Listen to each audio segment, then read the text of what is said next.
Have you ever loved someone and felt the urge to disappear the moment they got too close? Have you ever been in the middle of a hug and felt your chest tighten, not from comfort, but from the terrifying thought that this person might expect more? If so, this story might be about you. For years, psychologists have studied why some people crave love yet feel suffocated by it. It's not just a quirk of personality. It's not simply being independent or not a people person. For some, it is the invisible architecture of an avoidant attachment style, a pattern often built in childhood, brick by brick, until it becomes a fortress that both protects and imprisons. Today, we're going to step inside that fortress. We'll walk through its long, shadowed hallways, from the echoes of early neglect to the unspoken rules that govern adult relationships. We'll meet the dismissive avoidant, the fearful avoidant, and the complex inner worlds they inhabit. And along the way, I'll share not just what the research says, but what decades of listening to real people's stories has revealed. Because understanding avoidance isn't just about labels. It's about understanding a quiet survival strategy that has shaped millions of lives. Number 1, the roots beneath the surface. Most people think avoidance begins with a decision. I don't want to get close. In truth, it starts long before we're capable of such choices. For many avoidantly attached adults, the blueprint was drawn in childhood, in moments so small they almost escaped notice. Some grew up in homes where emotions were treated like dangerous animals, better caged, controlled, or ignored entirely. Perhaps a parent scoffed when tears appeared. Perhaps joy itself was met with suspicion. Don't get too excited. It won't last. Or maybe there was no visible cruelty, just absence. A parent always working, always tired, always fine, teaching without words that needs are a burden. In my years as a researcher, I've interviewed dozens who fit this pattern. One woman, I'll call her Mara, remembered a birthday at age 9. She had been waiting all day for her father to come home. Cake on the table, candles ready. When he finally arrived, late and distracted, he patted her on the head and said, "Happy birthday, kiddo.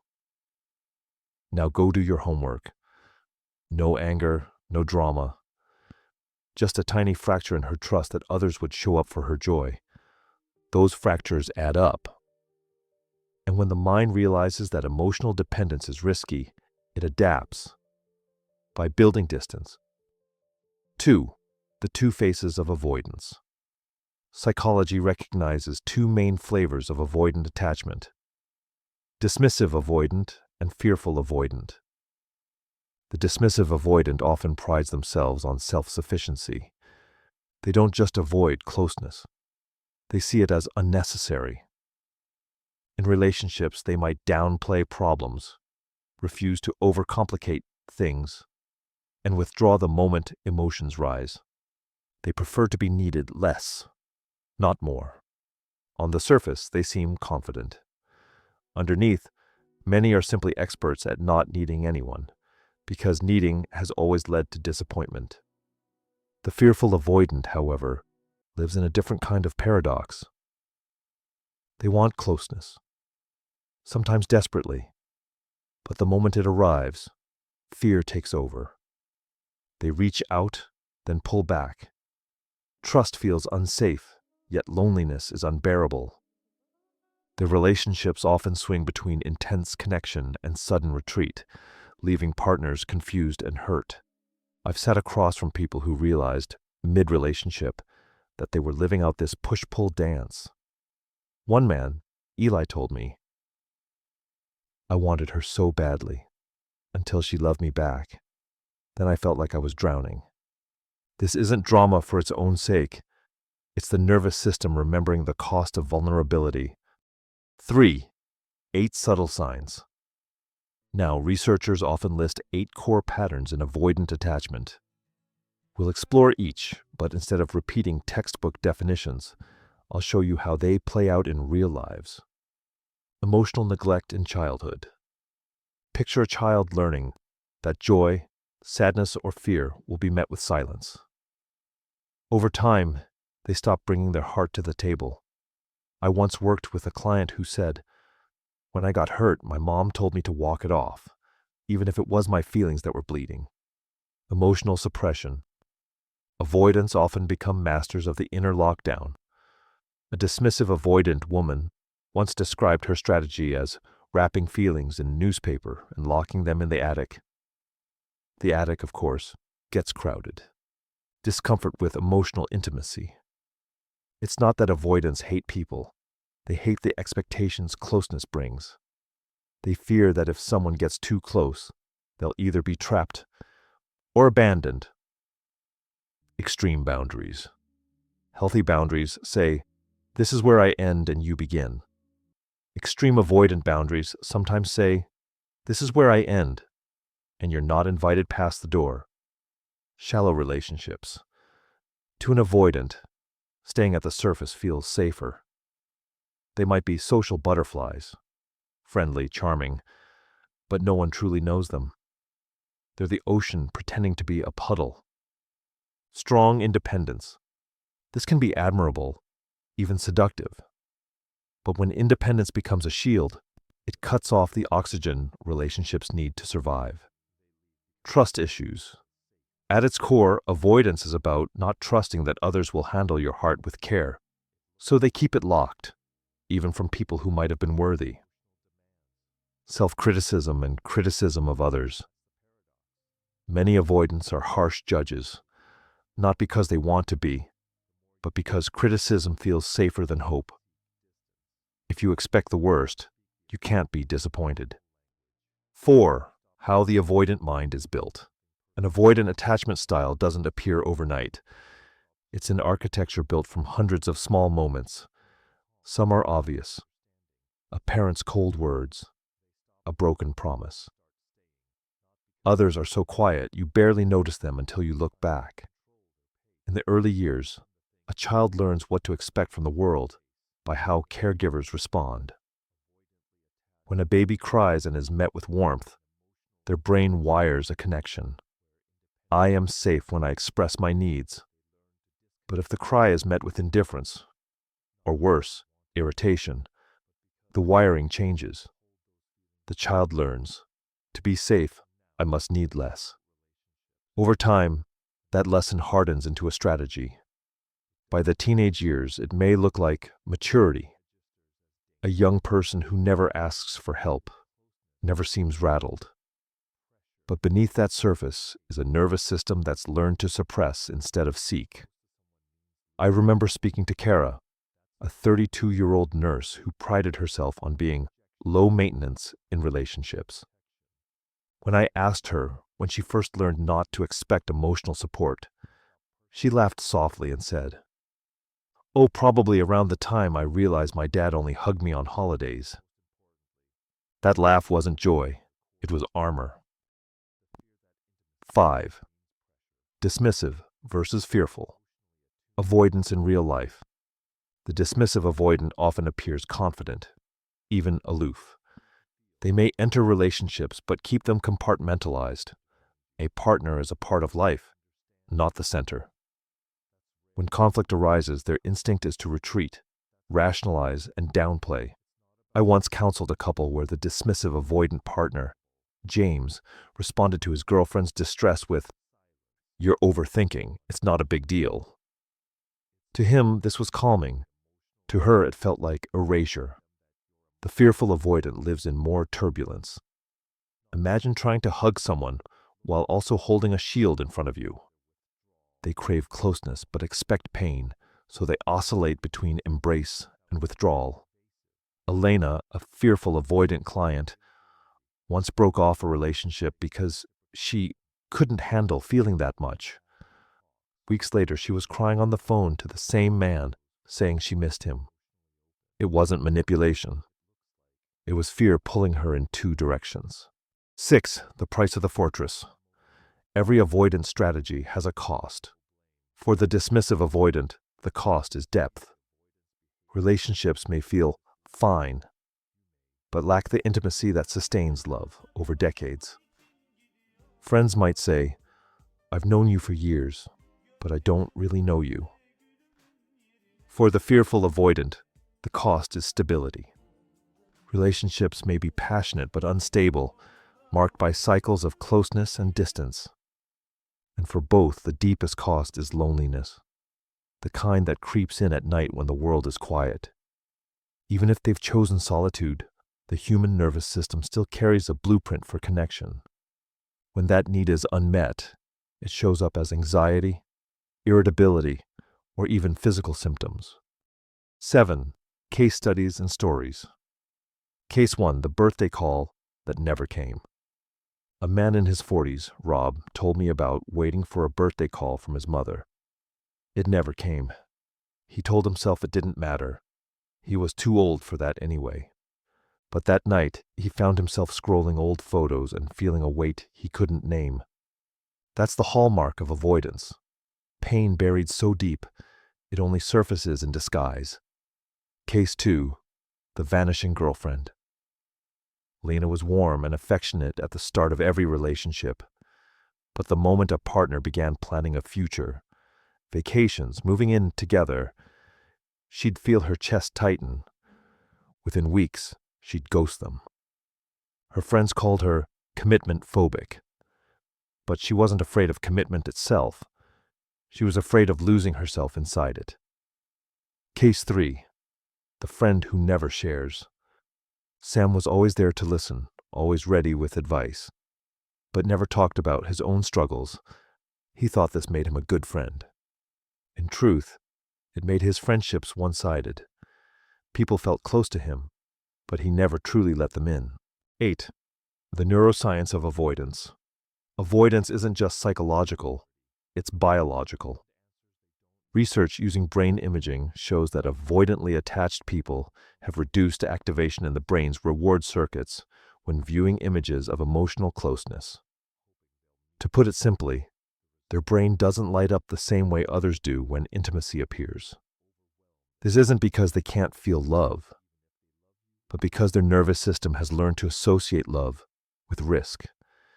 It's as if their brain has rewired itself to say, less closeness, more safety. 9. Breaking the pattern. The good news? Avoidance is not a life sentence. Here's what decades of research, Nantua, and my own observations suggest. Name it without shame. Recognizing your avoidant patterns is the first step. Shame will only deepen the walls. Curiosity is your ally. Practice micro-vulnerability. Don't jump from zero to full emotional exposure. Share small, safe pieces of yourself and notice what happens. Choose relationships that respect space. You don't need to date someone who demands constant closeness. But you also need someone who can gently invite you in. Therapy and somatic work. Talking helps, but so does working with the body. Avoidance lives in the nervous system. Breathing, grounding, and movement can help rewire it. 9. Breaking the pattern. The good news? Avoidance is not a life sentence. Here's what decades of research, Nantua, and my own observations suggest. Name it without shame. Recognizing your avoidant patterns is the first step. Shame will only deepen the walls. Curiosity is your ally. Practice micro-vulnerability. Don't jump from zero to full emotional exposure. Share small, safe pieces of yourself and notice what happens. Choose relationships that respect space. You don't need to date someone who demands constant closeness. But you also need someone who can gently invite you in. Therapy and somatic work. Talking helps, but so does working with the body. Avoidance lives in the nervous system. Breathing, grounding, and movement can help rewire it. 11. The early blueprint. How childhood scripts the avoidant brain. When we talk about avoidant attachment, we're not talking about a decision you made at age 25 to be independent. We're talking about a blueprint your nervous system drafted when you were still learning how to tie your shoes. Think of childhood like the foundation of a building. If the foundation is strong, poured with care, reinforced with consistency, the building can stand tall and stable. But if the foundation has cracks, if parts are left unfinished, the building might still stand. But certain rooms will always feel unsafe. Avoidant attachment often starts with what I call micro disconnections. It's not always abuse. In fact, it's often far quieter. A mother who changes the subject when you cry. A father who ruffles your hair when you're upset instead of asking what's wrong. A caregiver who feeds you, clothes you, shelters you, but never truly sees you. Case example, the science fair. When Daniel was 11, he spent weeks building a small robot for the school science fair. His mother drove him there, wished him good luck, and left. Hours later, when he won third place, she picked him up and said, "That's nice. Now don't forget to finish your math homework." No hug. No, "I'm proud of you." At the time, Daniel shrugged it off. Years later, in therapy, he realized that moment was one of dozens where he learned to expect functional support, but not emotional celebration. The avoidant brain adapts by building two core beliefs. I must handle my emotions alone. Depending on others is unsafe. Over years, these beliefs stop feeling like beliefs and start feeling like truth. 12. Emotional suppression. The art of hiding from yourself. One of the most striking features of avoidant attachment is emotional suppression. Not just hiding your feelings from others, but hiding them from yourself. From the outside, this can look like calm under pressure. The dismissive avoidant especially may seem unshakable, even in crisis. A friend loses their job. They nod and say, "That's rough," but their tone is flat. A partner cries during an argument. They go silent, cross their arms, and wait for the storm to pass. But inside, something different is happening. Their emotions are still there. They've just learned to wrap them in layers of mental newspaper, shove them in a locked chest, and bury the chest deep underground. Why? Because in early life, feelings were a liability. They made you a target for criticism or neglect. So you adapt. The less you feel, the less you hurt. Case example, the hospital visit. Rachel was 38 when her father had a heart attack. She rushed to the hospital, sat by his bed for hours, and felt nothing. No fear, no sadness. Just numb efficiency. She brought him water, talked to doctors, filled out forms. It wasn't until weeks later, when she was alone in her apartment, that she broke down sobbing. Avoidants often delay emotions, not because they don't care, but because their nervous system has learned to process feelings only when it's safe. 13. The dance with emotional intimacy. Emotional intimacy is the lifeblood of healthy relationships. But for the avoidant, it's like standing too close to a fire. Warmth feels good until it feels dangerous. Avoidants fear two main outcomes from intimacy: engulfment, losing themselves in another person's needs; abandonment, trusting someone only to have them leave. This fear is why many avoidants prefer relationships that are either one arc or with emotionally unavailable partners, safe distance. 2. Short-term and intense, ending before deeper vulnerability is required. Mini story. Sunday mornings. When Kevin moved in with his girlfriend, she loved the idea of lazy Sunday mornings together. Kevin, on the other hand, felt trapped. The very routine she cherished made him restless. He began leaving the house early. First for errands, then for solo hikes. To her, it felt like rejection. To him, it was oxygen. 14. Boundaries. The thin line between healthy and excessive. Boundaries are healthy. They protect us from burnout, resentment, and violation. But excessive boundaries can become a moat so wide that no one can cross. For the avoidant, boundaries aren't just about protecting space, they're about protecting self-concept. They fear that letting someone too close means losing control over who they are. Case example, the untouchable past. Marina had been dating her boyfriend for 2 years when he asked about her childhood. She changed the subject. When he asked again, she laughed and said, "That's ancient history, not worth talking about." In truth, her childhood held painful memories she had never shared with anyone. Keeping that door closed was her way of staying safe. 15. Shallow waters. Relationships without depth. Avoidants often maintain many acquaintances but few deep connections. This isn't due to a lack of charm. In fact, many are magnetic in social settings. The problem is that depth requires vulnerability, and vulnerability is their kryptonite. Mini story. The birthday party. Sam had dozens of friends at his birthday party. Everyone laughed, drank, and celebrated. But when the night was over, Sam realized no one there knew he had lost his job the week before. He had deliberately kept it to himself, not wanting pity, but also avoiding the intimacy of being truly known. Maybe as you've listened to these stories, you've recognized pieces of yourself. Maybe you've remembered moments you thought you'd forgotten. A birthday no one celebrated, a hand you didn't take, a conversation you avoided because it felt too dangerous to speak your truth. If you are avoidant, hear this. You are not broken. You are not cold. You are someone who learned early on that the safest way to survive was to stand at a distance. And in many ways, that strategy worked. It carried you here. But survival is not the same as living. The walls you built were brilliant. They were necessary once.